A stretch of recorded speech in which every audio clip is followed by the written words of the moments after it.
the greatest library in history. Imagine a room full of books. Not a room, a building.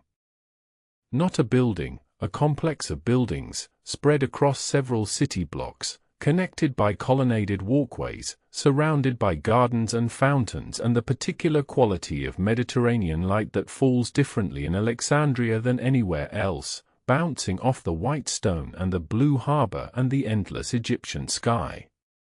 Inside these buildings are scrolls. Not hundreds of scrolls, not thousands, hundreds of thousands. Every scroll in the ancient world that could be found, purchased, copied, or seized. The collected written knowledge of Greece, of Egypt, of Persia, of Babylon, of India, gathered in one place by the deliberate ambition of a dynasty that believed knowledge was the most valuable thing in the world, and that the most powerful institution in the world would be one that possessed it all. This was the Library of Alexandria. Or rather, this is how we imagine it. The reality, as is so often the case with the ancient world, is both more specific and more elusive than the legend. We know it existed. We know it was extraordinary. We know it burned, or was neglected, or was gradually dismantled. The exact manner of its end is genuinely disputed. And we know that what it contained, the specific works, the specific knowledge, the specific intellectual achievements of the ancient world that were gathered there and existed nowhere else, is largely gone. What we do not know, and what we will spend this episode thinking about, is exactly how it died, and exactly what we lost when it went. Let's begin. The Library of Alexandria was not a natural outgrowth of Egyptian culture. It was a deliberate imposition, the project of a Macedonian Greek dynasty that had conquered Egypt in the wake of Alexander the Great's campaigns and was trying to build, from the ground up, a new kind of civilization. Alexander founded the city of Alexandria in 331 BCE, on the coast of the Mediterranean at the western edge of the Nile Delta. The choice of location was strategic. Alexandria sat at the intersection of the sea routes connecting the Greek world to the east, and the land routes connecting the Mediterranean to the African interior. It was designed from the beginning as a cosmopolitan commercial and intellectual center. When Alexander died in 323 BCE and his empire was divided among his generals, Egypt fell to Ptolemy, one of Alexander's closest companions and most capable administrators. Ptolemy founded the Ptolemaic dynasty, the Greek-speaking rulers of Egypt who would govern the country for the next 3 centuries, producing among their number Cleopatra VII, the last pharaoh, whose story we have explored in another episode. The Ptolemies were remarkable rulers in many respects, but their most lasting contribution to human civilization was their investment in knowledge. Ptolemy I and his son Ptolemy II, who ruled in the first half of the 3rd century BCE, conceived and built the Mausoleum, the great research institution that housed the library, as the centerpiece of their cultural program. The Mausoleum was not merely a library in the modern sense. It was more like a university combined with a research institute, a place where scholars were paid by the royal treasury to study, conduct research, debate, and produce knowledge. The library was the resource that made this work possible, the collected textual heritage of the ancient world, available to anyone working under the Mausoleum's auspices. The Ptolemies built their library through a combination of purchase, copying, and what can only be described as aggressive acquisition. The most famous story of the library's collecting practices involves ships. According to ancient accounts, every ship that docked in Alexandria's harbor was required to surrender any books or scrolls it was carrying. The originals were kept by the library and copies were made for the owners. This policy, if it was actually implemented as described, would have given the library access to the entire textual output of the Mediterranean world passing through the busiest port in the ancient world. Other accounts describe the Ptolemies purchasing entire collections, buying up the libraries of private scholars, of other institutions, of conquered territories. When Athens sold its state copy of the great tragedies of Aeschylus, Sophocles, and Euripides, Ptolemy III borrowed the originals, ostensibly to have them copied, and then returned the copies, keeping the originals and forfeiting the substantial deposit he had paid.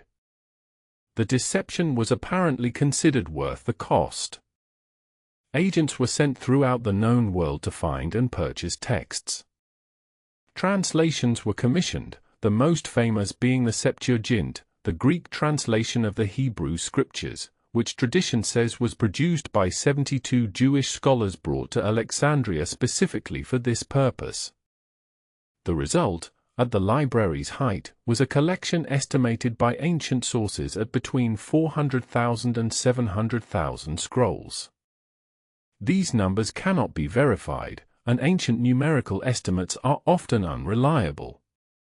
But even if the actual number was significantly smaller, the Library of Alexandria was, by an enormous margin, the largest collection of written knowledge in the ancient world. The Mausian attracted the most brilliant minds of the ancient world, and what they produced there changed human knowledge in ways that we are still living with. Euclid worked at Alexandria, or at least at some point studied there. His Elements, the systematic presentation of geometry that remained the standard text for 2,000 years, that formed the mathematical foundation of everything from architecture to navigation, was composed in Alexandria, drawing on the library's resources and the intellectual culture of the Mausian. Eratosthenes was the chief librarian, the head of the institution, in the 3rd century BCE. He is known for calculating the circumference of the Earth with extraordinary accuracy, using nothing more than a stick, a shadow, and the distance between two Egyptian cities. He also produced the first systematic map of the known world, invented a method for identifying prime numbers that is still named after him, and coined the word geography. He did all of this while running the world's greatest library. Archimedes, the greatest mathematician and engineer of the ancient world, studied in Alexandria before returning to Syracuse. The mechanical principles he developed there, the lever, the screw, the compound pulley, underlie much of ancient and medieval engineering. Herophilus and Erasistratus, working at Alexandria in the 3rd century BCE, conducted the first systematic anatomical dissections of human bodies in Western medicine. Their work, which depended on the library's medical resources and the institutional support of the Mausian, established the foundations of anatomy and physiology that physicians built on for the next 2,000 years. Hipparchus compiled a star catalogue at Alexandria that listed the positions of approximately 850 stars, the first systematic astronomical catalogue in Western history. His work was the foundation on which Ptolemy of Alexandria built the geocentric model of the solar system that dominated Western astronomy until Copernicus. This is not a complete list. It is barely a beginning. The Mausian and its library were the center of ancient intellectual life for centuries, and the knowledge produced there touched every field of human inquiry. The physical reality of the Library of Alexandria, what it actually looked like, how it was organized, how it functioned, is known to us primarily through brief references in ancient texts and through scholarly inference from what we know about ancient libraries in general. The library was almost certainly organized by subject and by author. Ancient libraries used classification systems, and the Mausian's library would have required systematic organization to be usable. Callimachus, a scholar who worked at Alexandria in the 3rd century BCE, compiled the Pinarches, the tables, a catalogue of the library's holdings organized by author and subject. The Pinarches ran to 120 books and was itself a major scholarly achievement, the first systematic bibliography in Western history. It does not survive. The scrolls themselves were stored in wooden cubicles or shelves, with labels attached to indicate their contents. Ancient scrolls were typically between 10 and 20 feet long when unrolled, wound on wooden rods, and stored horizontally in labeled containers. The library building or buildings were part of the larger Mausian complex, which also included a dining hall where scholars ate together, lecture rooms, an observatory, a botanical garden, and a zoo. The complex was funded by the royal treasury and operated as an institution of the Ptolemaic state. The scale of the complex is not known precisely. Ancient descriptions are enthusiastic but not specific. What is clear is that it was large enough to house hundreds of thousands of scrolls and to provide working and living space for the large community of scholars who were in residence at any given time. The Library of Alexandria's golden age was the 3rd and 2nd centuries BCE, the period of the early Ptolemies, when the institution was new, the funding was generous, and the intellectual culture of the Mausian was at its most vital. During this period, Alexandria was arguably the intellectual capital of the world. The scholars who gathered there came from across the Greek-speaking Mediterranean and beyond, from Athens, from Pergamon, from Anch, from Rhodes, from the further reaches of the Hellenistic world. They brought with them their own traditions, their own questions, their own expertise, and they synthesized these in the particular environment of the Mausian, an environment that was designed for exactly this kind of cross-fertilization. The intellectual culture of the Mausian combined two traditions that had previously been somewhat separate: the philosophical tradition of Athens, which was primarily interested in theoretical and ethical questions, and the practical scientific tradition of earlier Mesopotamian and Egyptian cultures, which had accumulated vast bodies of empirical knowledge in mathematics, astronomy, and medicine. At Alexandria, these traditions met and interacted.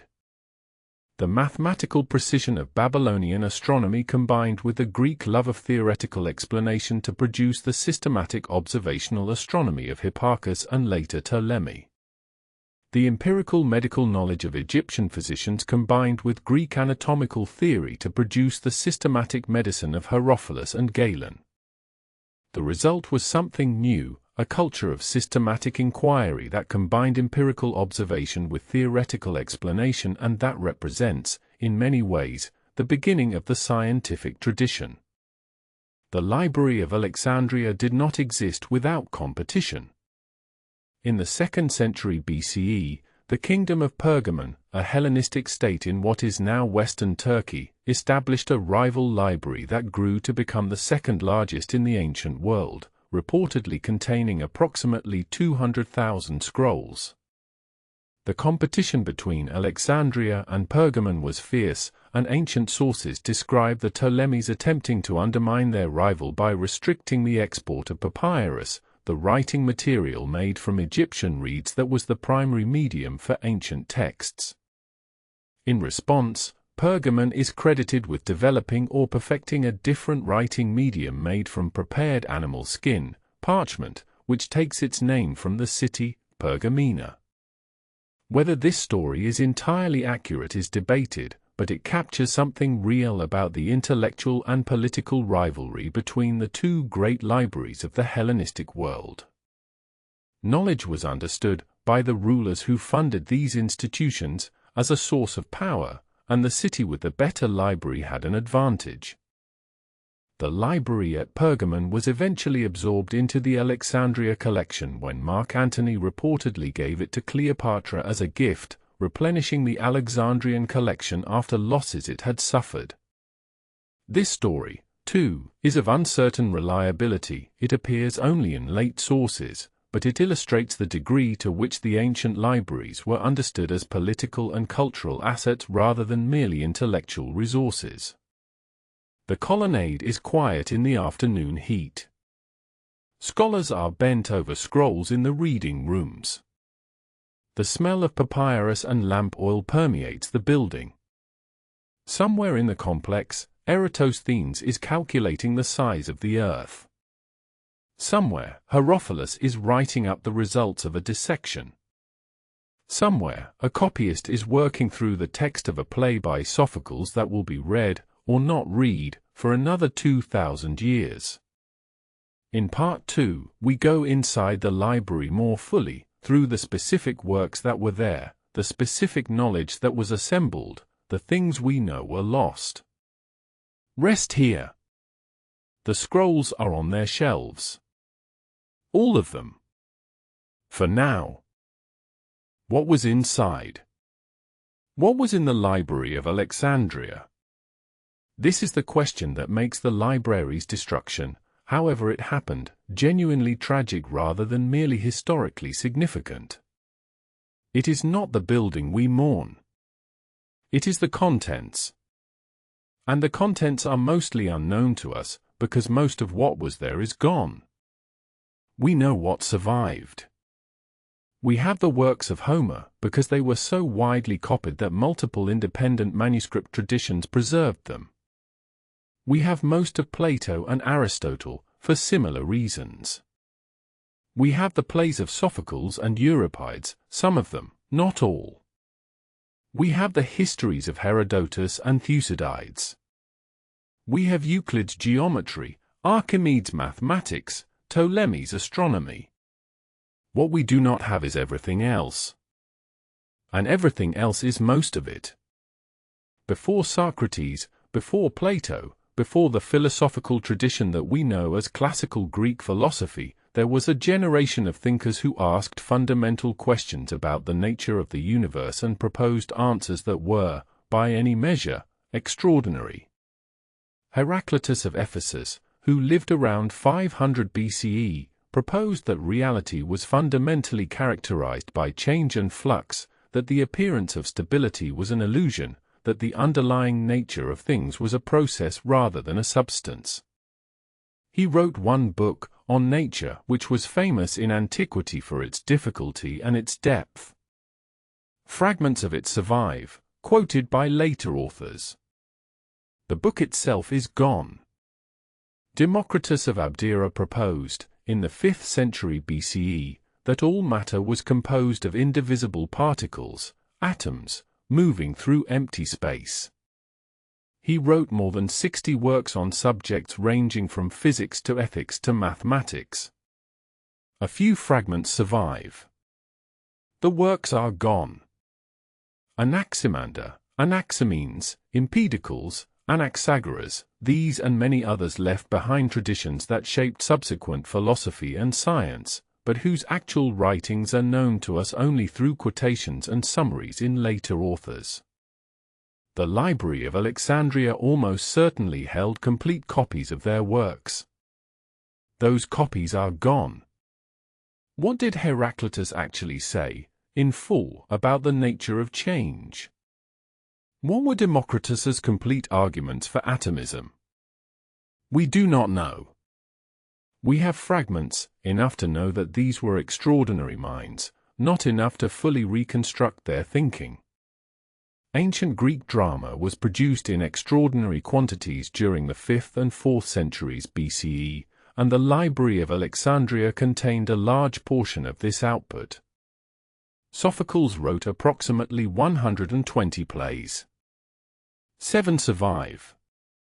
Euripides wrote somewhere between 90 and 95 plays. 18 survive. Aeschylus wrote approximately 70 plays. 7 survive.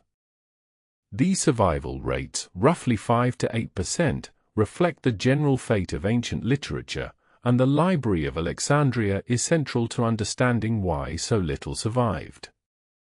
The texts that we have survived primarily because they were selected for use in education. Athenian schools chose a small number of plays for study, and those plays were copied repeatedly while the others were neglected. The copies that circulated in the educational system had the best chance of surviving the centuries. The works that were not selected for educational use survived only if multiple independent copies existed in libraries across the ancient world. When those libraries were damaged or destroyed, the works that existed in few copies simply ceased to exist. Among the lost plays are works that ancient critics considered the greatest achievements of Greek drama. The Achillade of Sophocles, which appears to have been the model for his Oedipus Rex. the Telephos of Euripides, which Aristophanes parodied so extensively that it must have been considered a major work. Dozens of others whose titles we know, whose plots are partially known from summaries, whose language and theatrical achievement we can only infer. The scientific losses are perhaps the most consequential, because they involve not merely artistic achievement but the advancement of knowledge. Eratosthenes wrote extensively works on geography, on astronomy, on mathematics, on literary criticism. His calculation of the Earth's circumference is known from a later summary, but his original work does not survive. His systematic geography of the known world, which was the most accurate geographical document of the ancient world, is known only through references and quotations in later authors. Hipparchus compiled a star catalogue that represented centuries of accumulated astronomical observation. The original is lost, known to us only through Ptolemy's later use of it in the Almagest. What the original contained, what additional observations Hipparchus made that Ptolemy did not quote, we cannot know. Herophilus and Erasistratus, the great anatomists of Alexandria, wrote works that described the results of systematic human dissection in more detail than anything that survives from the ancient world. Their findings, about the brain, the nervous system, the cardiovascular system, were the most advanced anatomical knowledge in Western history before the Renaissance. Their works are gone. We know about them through later summaries and brief quotations. Hero of Alexandria, who worked in the 1st century CE, wrote extensively on mechanics and pneumatics and produced designs for devices powered by steam and air pressure that were not redeveloped in the West until the Industrial Revolution. His pneumatics survives, but many of his other works are known only through references. One of the most significant losses of the Library of Alexandria may be the non-Greek traditions that it collected. The Ptolemies were not exclusively interested in Greek knowledge. They collected texts from Egypt, from Babylon, from Persia, from India. The Babylonian priest Berossus wrote a history of Babylon in Greek, drawing on the temple archives of Mesopotamia, for the Ptolemaic court, a work that would have provided an enormously valuable window into a tradition of astronomical and mathematical knowledge that developed independently of the Greek tradition. Berossus's history is lost, known only through fragments quoted by later authors. Egyptian medical and magical texts were translated into Greek for the Alexandrian collection. Persian astronomical observations, accumulated over centuries, were brought to Alexandria and incorporated into the research of Hipparchus and others. Indian mathematical and astronomical knowledge, transmitted through trade routes, contributed to the library's holdings. How much of this non-Greek knowledge was in the library, how much was translated and integrated into the Greek scholarly tradition, and how much was preserved or lost when the library declined, we do not know. The loss of these traditions represents not just the loss of individual works but the loss of entire alternative trajectories of human knowledge. One of the most unsettling aspects of the Library of Alexandria's loss is that we know, with some specificity, what we are missing. Ancient authors, Cicero, Pliny the Elder, Strabo, Athenaeus, quote extensively from works that no longer exist, providing titles, authors, and sometimes substantial excerpts. The Deipnosophisti of Athenaeus, for example, a massive work of literary and gastronomic scholarship from the 3rd century CE, quotes from hundreds of authors and works that are otherwise unknown to us, preserving fragments of comedies, histories, philosophical dialogues, and scientific treatises that survive nowhere else. Reading these fragments is a particular kind of grief. You encounter a passage that is clearly the work of a sophisticated mind, that engages with questions that are still relevant, that shows a quality of insight and expression that marks a major intellectual achievement, and then you reach the end of the fragment, and there is nothing more. The work from which it comes does not exist. The mind that produced it is known to us only through this sliver. Eratosthenes wrote a work called On the Measurement of the Earth that contained not just the famous circumference calculation but an extensive theoretical framework for understanding the shape and size of the planet. We have the calculation, preserved in a summary. We do not have the theoretical framework, which might well have anticipated conclusions not formally reached in the West until 2,000 years later. Not everything that was in the Library of Alexandria was lost.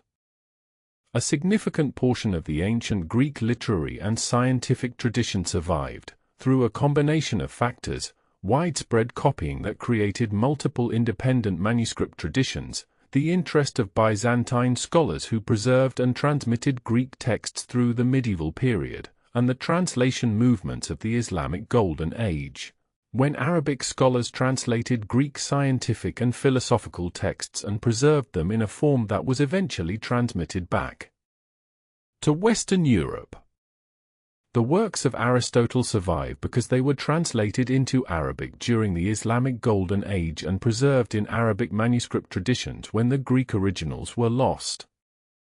The works of Galen, the great 2nd-century physician, survive because they were central to medical education in both Byzantine and Islamic cultures. The works of Euclid survive because they were immediately useful and widely copied. What survived was, by and large, what was useful and widely distributed. What was lost was what was rare, what was specialized, what existed in few copies, what was not immediately useful to the educational or medical or religious purposes that drove medieval copying. The Library of Alexandria, when it was functioning, created the conditions for wide distribution. Scholars working their made copies, cited texts in their own work, created the secondary literature that preserved knowledge when primary texts were lost. The decline of the library reduced the resources available for this distribution, and the works that had not been widely distributed before the decline were the most vulnerable. The shelves are full. Hundreds of thousands of scrolls. Most of them now gone. The pre-Socratics, the lost plays, the anatomists, the geographers, the astronomers who observed things we have not been able to re-observe until very recently.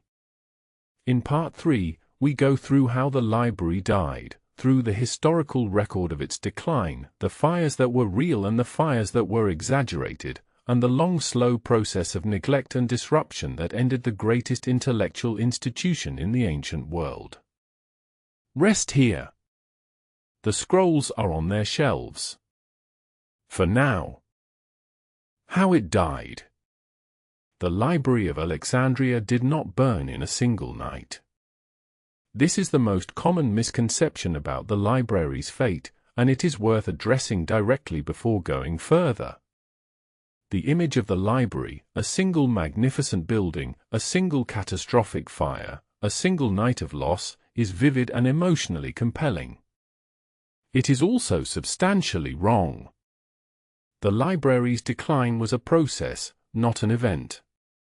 It unfolded over centuries, through a combination of specific incidents, some involving fire, some involving political disruption, some involving simple neglect, that progressively reduced the collection and the institution that housed it until neither any longer existed in any meaningful sense.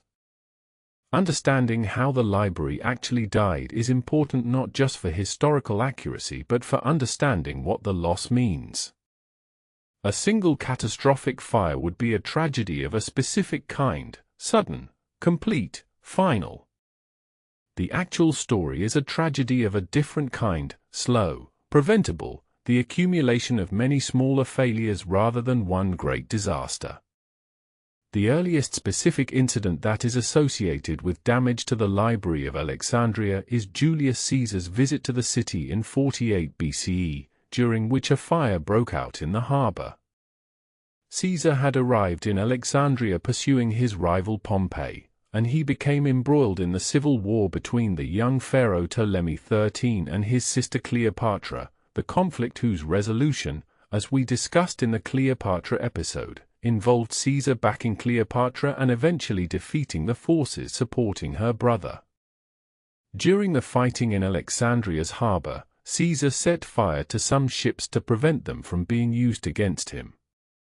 The fire spread to warehouses on the shore. Ancient accounts, including one by the later writer Plutarch, suggest that the fire also damaged or destroyed books that were stored in the harbor area, a large quantity of scrolls awaiting export, or possibly an overflow storage facility for the main library. Whether the fire reached the main library building is disputed. The storage facility that was damaged was almost certainly not the main library itself, which was in the royal quarter of the city away from the harbor. But the fire did destroy a significant number of scrolls. Ancient estimates range from 40,000 to 400,000, numbers that are almost certainly exaggerated but that suggest a real and significant loss. The Caesar fire is the most often cited specific incident in the library's destruction, and it has been used, inaccurately, as the defining moment of the library's end. In reality, it was an incident in a much longer story. When Rome absorbed Egypt in 30 BCE, following the deaths of Antony and Cleopatra, the Library of Alexandria faced a fundamental change in its institutional context. Under the Ptolemies, the library had been a royal institution, funded directly by the royal treasury, supported by the full resources of the state, treated as a symbol of Ptolemaic cultural prestige. The Ptolemies had personal and political investment in maintaining the library at the highest level. Under Rome, the library was an inherited institution in a conquered province, still valuable, still functioning, but no longer the centerpiece of an ambitious cultural program. The Roman emperors who visited or governed Alexandria were generally respectful of the institution, and some, Augustus, Claudius, appear to have invested in it. But the sustained royal commitment that had driven the library's golden age was gone. The practical consequences were not immediately dramatic. The library continued to function. Scholars continued to work there. But the pace of acquisition slowed, the funding became less certain, and the institutional culture that had made the Mausian extraordinary began to dilute.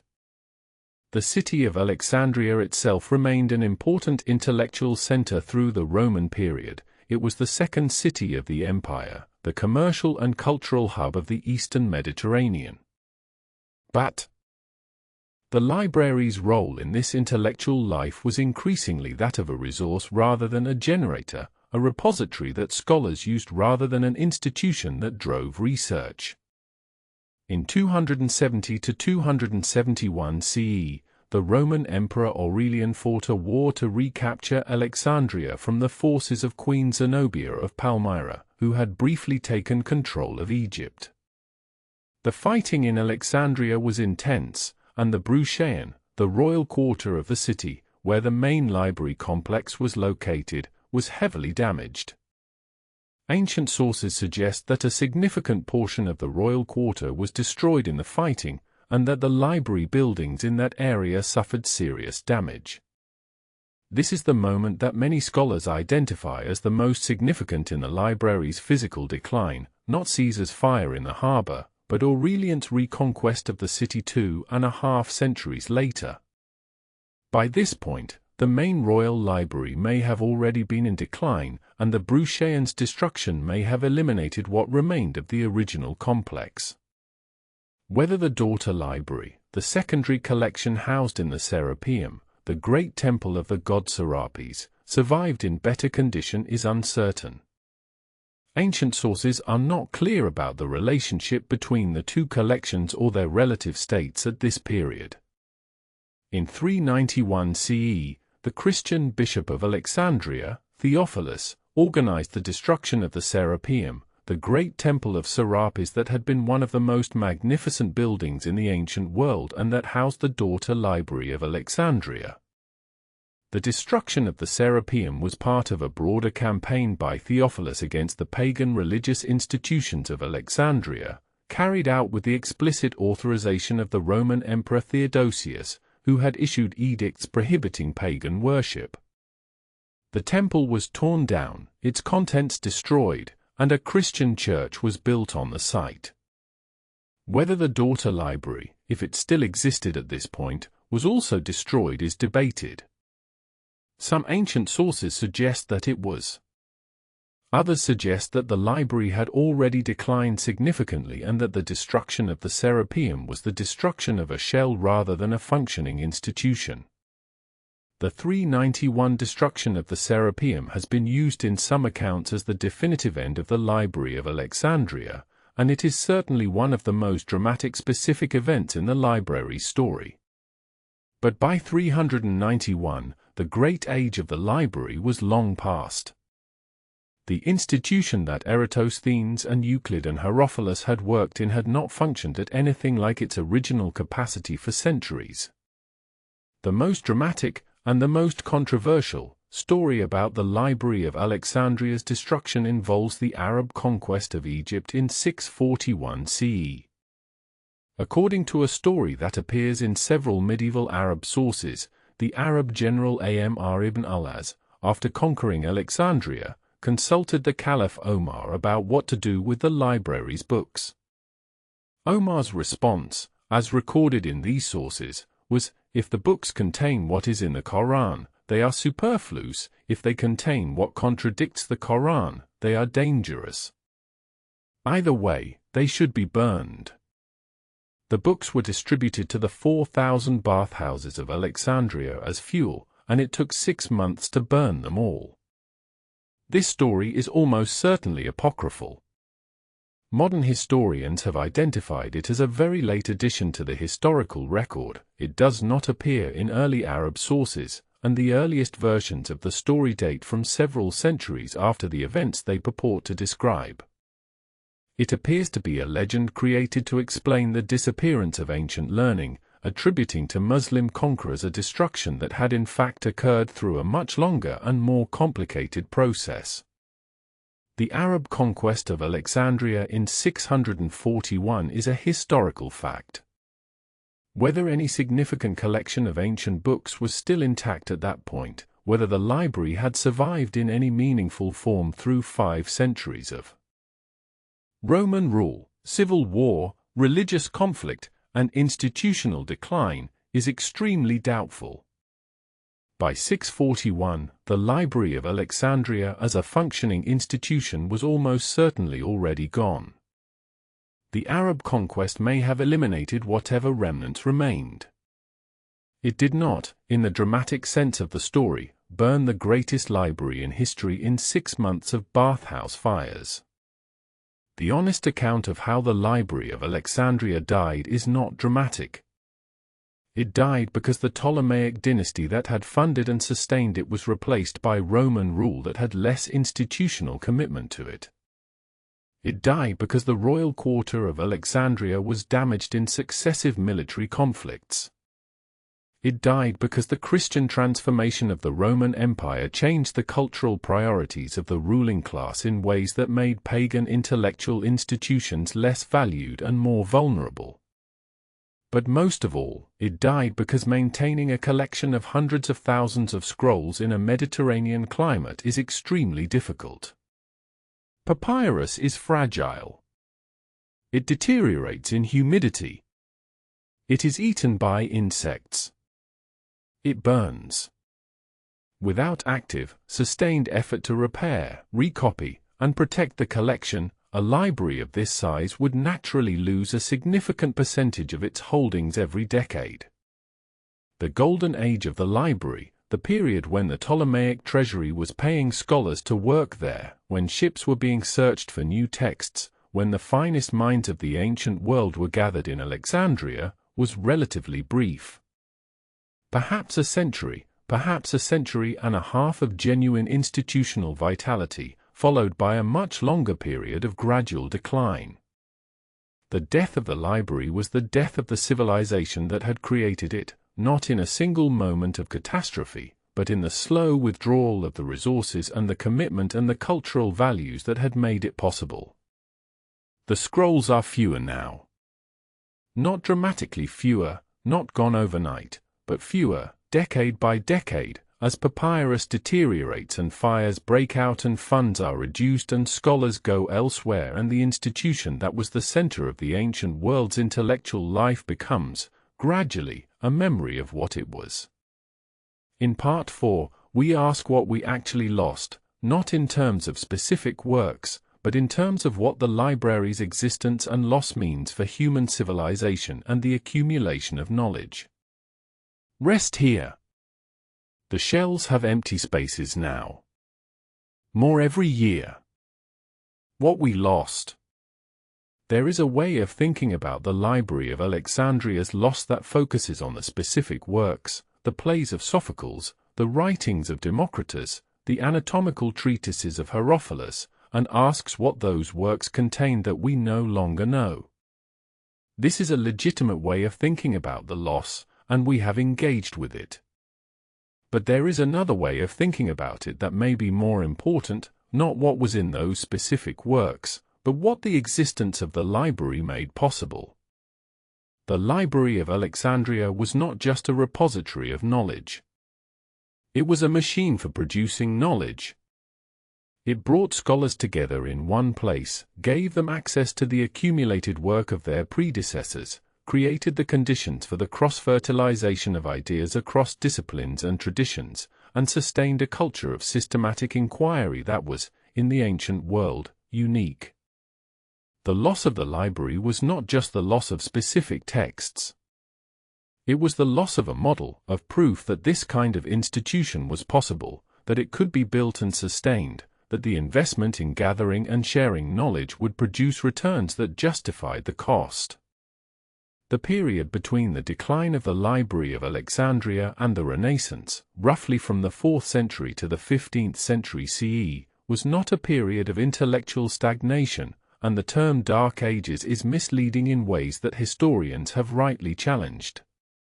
But it was a period in which the specific kind of systematic, empirical, institutionalized intellectual inquiry that characterized the Mausian largely ceased to exist in Western Europe. The monasteries preserved texts, but they were not institutions designed for research. The universities that emerged in the 12th and 13th centuries were significant intellectual centers, but they worked from a limited corpus of texts, the works that had survived and been transmitted, rather than from the comprehensive collection that the library had represented. What the medieval period lacked, in comparison to the Mausians' golden age, was not intelligence. There were brilliant minds in every century of the medieval period. What it lacked was the institutional infrastructure for systematic inquiry, the resources to gather knowledge comprehensively, the support for scholars to devote themselves fully to research, the cross-disciplinary environment that produces the unexpected connections between different fields. The Renaissance, when it came, was driven partly by the recovery of ancient texts, by the rediscovery of works that had been preserved in Arabic translation or in Byzantine manuscript traditions and were now flowing back into Western Europe. The excitement that attended this recovery was, in part, the excitement of encountering a lost civilization, of finding that the ancient world had known things that the intervening centuries had forgotten. What would the world look like if the Library of Alexandria had survived?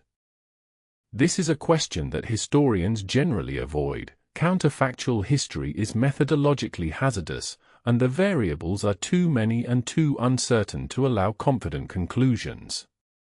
But it is a question that the library's loss makes impossible to avoid asking. The scientific tradition that emerged from the Mausian, systematic observation, mathematical description, the application of reason to empirical phenomena, was the tradition that eventually, after a very long journey, produced the scientific revolution of the 16th and 17th centuries. The question is not whether this tradition would have eventually been rediscovered, but whether its interruption cost centuries of development. The anatomical work of Herophilus and Erasistratus, if it had been preserved and built upon, might have produced a systematic understanding of human physiology much earlier than it actually emerged.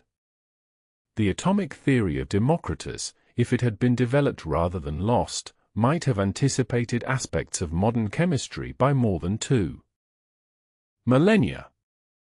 The engineering work of Hero of Alexandria, if it had been continued rather than neglected, might have produced industrial machinery centuries before the Industrial Revolution. These are speculations, not predictions. History does not run on a single track, and there is no guarantee that continuous development of these ancient traditions would have produced the specific breakthroughs that modern science has achieved. But the possibility, the hint of what might have been, visible in the fragments that survive, is haunting. The Library of Alexandria's loss did not mean the total loss of the ancient Greek intellectual tradition. A significant portion of that tradition was preserved and transmitted through the Islamic Golden Age. From the 8th to the 13th centuries CE, Arab scholars engaged in a massive project of translation and preservation, taking Greek scientific and philosophical works that survived in Byzantine manuscript traditions, translating them into Arabic, and incorporating them into an active, productive intellectual culture that continued and extended the work of the ancient Greeks. The works of Aristotle, Galen, Ptolemy, and Euclid were translated into Arabic and studied intensively. Arab scholars not only preserved these works but extended them, making advances in mathematics, astronomy, medicine, and optics that went beyond what the Greek tradition had achieved. Arabic numerals, algebra, the refinement of astronomical observation, these were achievements of the Islamic Golden Age that were eventually transmitted back to Western Europe and became the foundations of the Renaissance and the scientific revolution. This preservation and extension is one of the great intellectual achievements of human history. It demonstrates that the loss of the Library of Alexandria, devastating as it was, did not entirely sever the chain of knowledge transmission from the ancient world to the modern one. But it also demonstrates the losses. The Arab translation movement preserved what was available in Byzantine manuscript traditions, the works that had been widely copied and distributed. The works that had been rare, that had existed primarily or exclusively in the Alexandrian collection, were not available to be translated. The pre-Socratics, the lost plays, the anatomical treatises, these did not reach the Islamic scholars, and were not transmitted to medieval Europe, because they had not survived the decline of Alexandria. The Library of Alexandria represents something specific and important about the nature of knowledge, that it is not just individual, not just the property of individual minds, but institutional and social. Individual brilliance is not enough to sustain and develop knowledge across generations. Archimedes was a genius, his specific insights required his specific mind. But the broader scientific tradition that his work contributed to, the systematic understanding of mechanics and geometry that his work exemplified, required an institutional structure to sustain it, libraries that preserved texts, educational systems that transmitted them, institutions that supported scholars. When that institutional structure collapsed with the decline of the Library of Alexandria, the knowledge it had supported did not merely slow its development, it regressed. Not everywhere, and not completely. But the comprehensive, cross-disciplinary, resource-rich intellectual environment of the Mausian was not reconstructed in Western Europe for more than 1,000 years. The lesson is not that individual genius is unimportant, it is obviously important. The lesson is that the institutional infrastructure for knowledge, the libraries and universities and research institutions that gather and preserve and share and support the work of individual minds, matters enormously, and its loss has costs that are not always immediately visible but that compound over time. The Library of Alexandria is often discussed as a cautionary tale, a warning about the fragility of knowledge and the dangers of its concentration in a single place. The modern world has taken this lesson seriously, in some respects. The development of the Internet has made the distribution of digital information possible on a scale that the ancient world could not have imagined, a document published online can be accessed from anywhere in the world and can be copied indefinitely at essentially zero cost. The distributed nature of digital information makes it more resilient to localized destruction than a physical collection. But the lesson of Alexandria is not simply about physical destruction. The library's decline was driven as much by institutional failure, the withdrawal of funding, the loss of political commitment, the gradual erosion of the culture that had sustained it, as by physical events. Digital information is resilient against fire. It is not resilient against the withdrawal of the resources that maintain it. The servers that host the Internet require continuous maintenance and power. The institutions that preserve digital archives require sustained funding. The organizations that maintain the systems that make digital distribution possible require continued political and economic support. None of these is guaranteed. The Internet Archive, which has been the closest modern equivalent to the Library of Alexandria, gathering and preserving digital information that would otherwise be lost, has been the subject of legal challenges that threaten its continued existence. The works that exist only in digital form, on servers that require maintenance, in formats that require active support to remain readable, are not as secure as they might appear. The library is gone. Not in a single fire, not in a single night, but over centuries of decline and disruption and the slow withdrawal of the resources that made it possible. The works it contained, most of them, are gone with it. The plays we will never read, the philosophical arguments we will never encounter, the scientific observations we will never know were made. What we have is fragments, the pieces that survived because they were widely copied, because they were useful, because they were lucky. From these fragments, we have reconstructed an incomplete picture of one of the greatest intellectual achievements in human history. The picture we have is extraordinary. The work of Euclid, Archimedes, Herodotus, Sophocles, Plato, these are among the greatest intellectual and artistic achievements of any civilization in human history. We are lucky to have them. But the fragments also tell us, with painful clarity, how much is missing. The quotations from works that do not exist. The references to discoveries we cannot verify. The hints of ideas that were explored and then lost. The Library of Alexandria was humanity's first great attempt to gather all of its knowledge in one place, to create an institution that could preserve and develop the accumulated intelligence of the species. It lasted, in its golden form, for perhaps a century or two. Then it declined. Then it was gone. We have been rebuilding it ever since. We have not yet succeeded. The scrolls are on their shelves, in the library that does not exist anymore. And somewhere in the missing ones is a version of history that we will never read, a history in which things were understood earlier, diseases were cured sooner, discoveries were made in the 3rd century BCE rather than the 17th century CE. We will never know what that history contained. The library keeps its secrets even in its absence. Good night.